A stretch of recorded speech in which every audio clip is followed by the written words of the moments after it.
Welcome to the talk. My name's Declan. On the left it's Martins, Will and Harry. And today we're going to be talking about climate change and is Chernobyl affecting climate change? The first question I want to ask and start off with, do any of you believe in climate change? Do you think it's real or do you think it's false? I'm sceptical. Why is that? Well, if you think about it, the big banks and businesses of the world, it would currently be impossible to get a mortgage in a place such as Amsterdam, which was if the sea level was to rise, it would become flooded totally. If that was the case, then why aren't the banks just refusing to give them mortgages? Because surely they'd be losing money. Oh yeah. From a business standpoint, why would it be impossible to get a loan anywhere in the world because of this climate change, the sea rising, everything being underwater? It'd be literally impossible. Banks would be like, no, no, no, no. No, CC. Yeah, I guess that makes sense actually. But I believe it's obviously like a thing. Ice has melted. But then again, there was a thing called the Ice Age at one point. So, and the Ice Age retracted, and obviously will come back eventually. But skeptical. That brings me on to Chernobyl. So do you all know what Chernobyl is? Yeah. So practically Chernobyl, big disaster, power plant, and there's like radiation all across Europe. Do you think if there is anything to do with climate change, if climate change is real, Chernobyl is actually affecting the environment at all? It's affecting the environment obviously around it. Obviously, the wildlife and that kind of thing. And then there's these pictures of or rumours of three-eyed boars and that kind of thing. But actually, a little fact for you. Like a few years after it happened, they released 2 horses, out into Chernobyl. And they tracked them, and now it's like a full, is it a herd? I think it's the term a herd? Yeah. You'll know, fanboy. Anyway, a collection of horses have now fully, become a pack in Chernobyl. So I think it obviously has decreased over time, but overall, maybe. It's actually been a good thing for wildlife if you look at pictures, because it's all grown, it's all very fruitful, very colourful. But what I will say is that I think not about climate change that it's affected that. I think it's affected people's health, because a lot of you see how the cancer statistics from before it happened and then after, and it's just got a lot worse. So I think we have a lot more to worry about than just climate change coming from Chernobyl, because it's 3.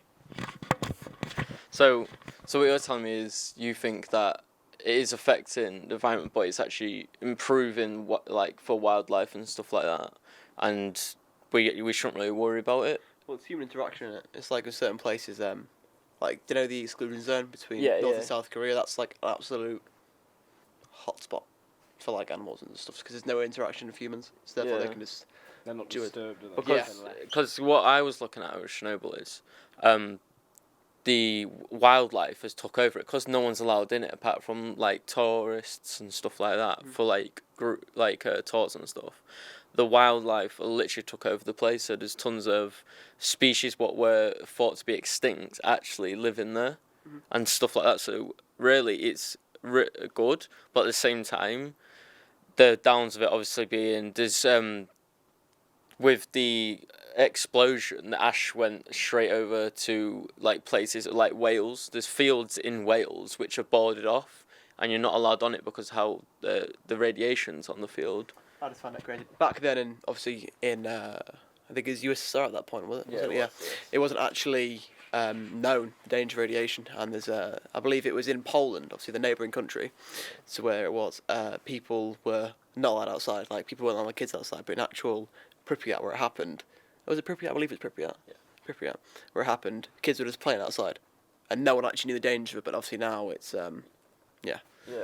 So what else happened was because the Soviets were too stubborn to say the mistake that they've messed up and it is actually massive.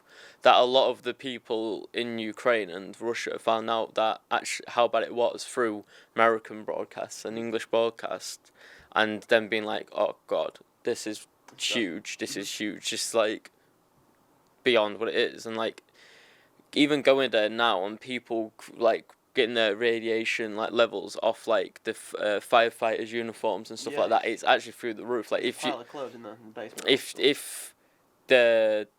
If you would stay there for an hour, I think you would actually contract cancer by that point. Definitely. Or you'd get some sort of radiation sickness, which is mental. come back with like an arm growing out your chest. Yeah. No, but with all the radiation, obviously it decreases like over time, and people go there, take their suits off, which is very highly dangerous, and they're putting their own lives at risk.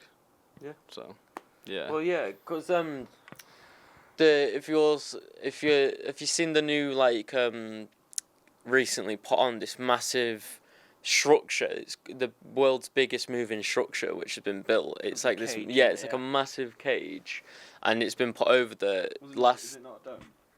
Well, yeah, it's somewhat like a dome, and it's been put over, and that should last us another 100 years till we figure out something else, which could either clear it or like something better will go over it. Chernobyl has been Over the power plant, which radiator 4 or radiate, I can't remember. Reactor 4. Reactor 4, sorry, and pretty much that's been put there to stop any more radiation leaking, because the structure there is actually like collapsing slowly. And once that collapses, all the dust rises, and that can go into the clouds and spread radiation across Europe. And there was a cool story what I saw was there could have been another explosion there, and if that explosion happened because of the it was something to do with the flooding under, because there's water leaking. Oh, because of the fire. I remember watching the HBO Chernobyl, where they're planning on how to get to it, but they put water on it, which was a mistake, because all of the sand. But sand Sand melts on it. into molten Sand. Yeah. And if that leaked onto the reactor would have exploded and caused a catastrophic explosion that would have affected the whole of Europe and would have made it uninhabitable. So I think they really took it back. Yeah, they brought it back. Ukraine brought it back. So yeah. Because the people who had to go in there to stop it, I think it was like a suicide mission. I think they passed away afterwards. No, I think there's one of There's one who's still alive, I think, but I think he's gonna probably pass away sometime soon from old age. You know I believe it's the rooftop of Reactor 4. Obviously, the graphite on the roof. It was. It's actually on the HBO documentary. You had to run up, and it was 30 seconds to clear the roof. So scoop, throw, run back in, and that was it. And it was. It's crazy. Like if you go there now, you have a little. Is it a Geiger counter? Is that for earthquakes? No, there is one for radiation. Yeah, but I'm not sure what it's called. But there's a you're driving around. It's at a steady rate, but you go over where the main cloud went, and it skyrockets because of that. Obviously, the radiation dust, which actually the main thing that obviously causes damages, and it gets into the ecosystem as well. You know, I don't know, an ant eats it, a bird eats it, fox eats it, cow eats it. It spreads on the Because it gets worse and worse. Do you believe, say, 100 to 1,000 years' time, that we humans, not it just developing over time and getting just like clearing up the radiation, do you think us humans would actually find a solution to stop the radiation? Because there was a disaster, the earthquake in Japan, and I can't remember what the city was called. It was Fukushima. And that pretty much caused a radiation explosion through. I think it was a power plant. Yeah, it did. And but they've pretty much what they've done is they digged up all the soil in the area and put it in bags, and because the radiation obviously goes into the soil, so what they're doing is now going to put resoil, and it's going to cost millions.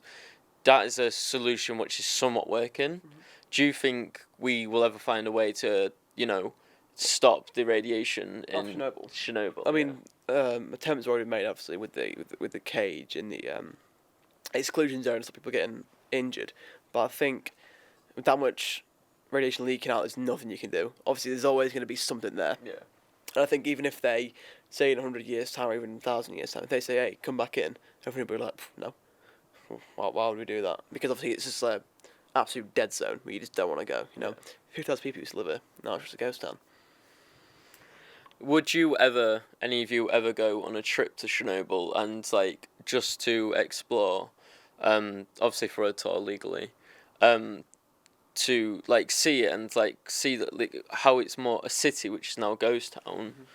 Mm-hmm. Would you ever be interested in seeing it, or would you be too scared of the risk of getting radiation poisoning? I think I'd be more than happy to go and have a look around it. Obviously with the guided tours and just see everything about it, and especially with the HBO documentary, which is actually very good. I would recommend. If you're able to get like a holiday or a trip there, why would it be dangerous? Do you know what I mean? Yeah. I doubt people would advertise something for you to visit without it being, not safe. Yeah. Could be a wave you can sign in it or something. So yeah, obviously, there could be if you were a bit of a rebel and you go into the exclusion zone, which there is. I think you're just outside of it, aren't you? Yeah, so just a. But yeah, you've just got to be careful with stuff like that because it's a invisible killer radiation. Yeah, like AIDS. Yeah. So, what? I would go. I don't know. It's a bit risky though. I would go in like 10 years' time, so it's gone down. Yeah, not like this current age, just so it's gone down, so it's not. I know it's not a high risk now. It's like Harry said, they won't advertise if it wasn't safe. But you still get. People still would come back with something like, be like, oh yeah, I have cancer now. So and then, not ideal. Yeah, not really. Because actually, you have to be in a certain area for an hour to actually get that radiation into your body. That amount of radiation which pops up on the little radar thing you have. Yeah, and so the only time it's really high is when you're near the soil or near the reactor and stuff obviously around it. But most of the tours are quite safe and it goes to the parts where aren't too bad. But there has been a couple of people who have actually gone to the reactor and to the hospital where all the firemen's uniforms are. Would you ever be interested in actually going to the reactor or to the hospital where all the actual really bad stuff is? I think you kind of got to go. You're on your own conscience, really. You got to decide: do I want to see something that basically changed the modern world, or do I want to cut a few years off my life? You kind of got to decide that. You're here for a good time, not a long one. So it depends. We've all seen pictures. Do you know what I mean? I don't know how it would be different to seeing it online. Oh, yeah. Obviously, it's a lot more exhilarating and probably some people seek thrill out of it, but I don't see the excitement out of going to see dead people's clothes. Do you know what I mean? I don't. Yeah. It was a disaster and people obviously died in that, and then it's almost disrespectful to go and observe somewhere where people lost their homes, like animals died. I know it's not a very nice thing to look at. But I would, if I wasn't so emotionally sensitive, then maybe I would go. Yeah. Do you know what I mean? Will, what do you think about that? But yeah, pretty much. Because a lot of people who really want to go are mostly urban explorers who like abandoned buildings and stuff that you're not meant to go to and so and so. So for, I'd say, a lot of urban explorers, they find a whole city abandoned. That's like a playground to them. Yeah, so I can see where it's intriguing, and obviously it's a part of history, and you know what I mean. So going to all these old buildings, it's like going back in time because all the stuff there is from that time of when it happened. Nothing has been updated. Nothing. Grab it and go on it. Exactly. So, yeah, I think now that going to it would be fine, but it's if you're really, really wanting to go. I think that'd be the best idea. If you go past where you shouldn't go, as in obviously I think it's Ukraine. Yeah, American government got the mentality of when in doubt, keep them out. And I think they should stick to that, obviously, because it's people's health. They want to keep that in check. But people always, go beyond what's not what I expected, but what's, normal. That makes sense. There's always that one person who will reach out and touch that something in the museum they shouldn't touch, or that kind of thing. No matter where you go, regardless of any situation. So with Chernobyl, it just put the 2 or 10 because obviously the radiation is severe. So do you believe then that things like Fukushima and Chernobyl, big piles of radiation, do you actually believe then that it actually affects the environment in the cause of it can cause climate change? Well, climate change is quite a broad subject. Obviously, climate change can be from the ice caps melting to grass turning brown. It's got many factors Yeah. of its cause. Obviously, without these massive power plants, I think nuclear energy is probably the cleanest because that's why everyone's using it. But stuff like, when you high risk. burn fossil fuels and stuff like that, you don't have the risk of it exploding and causing a catastrophic devastation. So I think our need for power and people's greed for money, so like resources, when they sort of lost the words for it. But when big government organisations are pumping out lots of toxins into the air, it's not really helping. No. Do you know what I mean? And either people going on holiday, planes really don't help. So it's a factor of loads of different things. I think it's more of a case of you either go nuclear energy and have not a guaranteed, but say a 1 in 100,000 chance of something going wrong. But then or you could do fossil fuels. I say if something goes wrong with a nuclear reactor, it's like a 10 on the scale of stuff that can go wrong. But say if the fossil fuels, it's like a 2, but there's a lot of it happening, and it's on a 24-hour basis. So you kind of got to go for the cleaner but high risk if it, goes upside down, or not so clean but minimal risk. We've just got to find something in the future. We hope that something comes along that's clean, doesn't cause a massive explosion. So do you believe then, like, wind turbines and all that stuff are not good in a way? No, do you think they help, but they're not effective? But do you not? Always have wind. That's the problem. Yeah, but do you not think also they're dangerous to the environment, as it's like effective killing birds and stuff like that? I'd say it disrupts the animal. Like ecosystem. Animal kingdom, but then again, do you know what I mean? Why? We need to survive, and it kills a few seagulls. Yeah. I think it's a case of animals coexist. You set some dog food on your garden. Like, why'd you do that? Seal gets killed by a wind turbine. Why'd you do that? Do you just think it's natural selection at that point? I believe that. Yeah, natural selection. I'll go with that. Yeah. You have people like Greta Thunberg. Greta Thunberg. Yeah. She's very patriotic, but then there's something like I think it's Boan Slat. Yeah. He's a 16-year-old who was the first person to make an ocean cleaning project by himself, and no one knows his name. She's more of a figurehead. I would get behind that, but I think she doesn't have actually any. Just look at her. She doesn't have any solutions. The thing is, what I think with her is there's a lot. You can tell they've pushed her to say these things. I don't know who or if it was her parents or what, but she's a very rich kid. To go to that big conference with all the leaders, she went on a yacht, like a multi-million yacht, and then it was like all these like using all this sort of stuff. So it's like it seemed fake, if you know what I mean. It's took the oomph out of what she said. She's got a history and a past of being. I think it's she's got autism. She has autism, yeah. Asperger's, yeah. So why would you put someone with? I know it's not a thing to obviously point out, but when someone's got mental health or do you know what I mean, they're mentally disabled in a way, and they go out onto the stage and start, do you know what I mean, being dramatic about how the world's going to end. What's that going to do about it? That climate, that solution, that change, that conference is set up to try and find a solution. It's not to complain about it, and that's the only thing that's come from it. It's just her complaining about it. So we're not going to get anywhere by moaning, are we? Mm-hmm. Really? Yeah. Well, it's with the. Do you know the? I don't know the actual movement, but the YouTuber. Do you know Mr. Beast? Yeah. He's actually got the. Yeah, I've got the actual program, but he's trying to raise money. I think it's 20 million, and it's for every dollar, it's a tree planted. And say Greta Thunberg, I don't think will contribute to that at all. They'll actually even share it or know what it is. Actually, that's interesting because the Ukraine have actually the only country, which is surprising. Not surprising, but you can see how much they've learnt about the environment from Chernobyl. Yeah, definitely. And they're like, yeah, we do need more trees. Mm-hmm. It's like celebrities like Elon Musk. He donated $1 million. He did, yeah. Yeah, and then there's the CEO of Twitter. He put in $1 million, and then I believe YouTube also put in $1 million. So it just shows that you don't have to go into the, have a go at everyone to get something done. You just got to be positive about it and go, hey guys, come on, this is not great.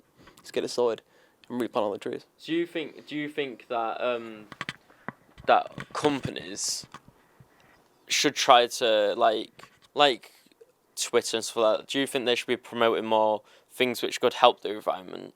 Not just things where it's like, oh, we need to promote it to give our brand a good image, but actually to full on commit to something. Like, say, like, there's the toilet paper advert. I can't remember what the brand is, but they're very good for the environment because it was something like every pack they sell, they will plant more trees. Have you seen this advert? It's the one with the little Labrador. I believe so. Yeah. Yes, is a thing. So do you think companies should be going out their way to actually help the environment, or do you think they do what they want to do? I think it's because obviously every company is there for profit and for money. I believe if a company can just chip in a little bit just to do their part, I believe it sets up a better image. And if it does a better image for them and they're only doing it for, for the clout, you could say, then yeah, good. They're doing it for that. They're planting more trees. They're getting stuff done. I think everyone should also do the part. Go to the shops, buy something at 9p, penny in a charity pot. What do you think on it then? About companies? Companies. Yeah, no, I think they should promote. So say if Apple did it, they planted trees because they're a big brand. They make like millions like daily. That it wouldn't like kill them to plant. It spend like I don't know 2,000 to spend like a couple of trees like every month or something. And then it obviously gives them better image. But that goes with any company. Like Google could do it. Like YouTube have already like donated their part. So yeah, I think companies definitely should do it, just because of the amount of money they make on a consistent basis, and planting like a couple of trees, like sending some of that money away. I mean, obviously that would lead to some workers getting paid a bit less, and that brings like a whole new scenario. But at the end of the day, they're saving their like kids and grandkids like futures. So that's my point of view on it. Yeah. That's all anyway, and thank you for watching, and thank you for coming on the podcast. No,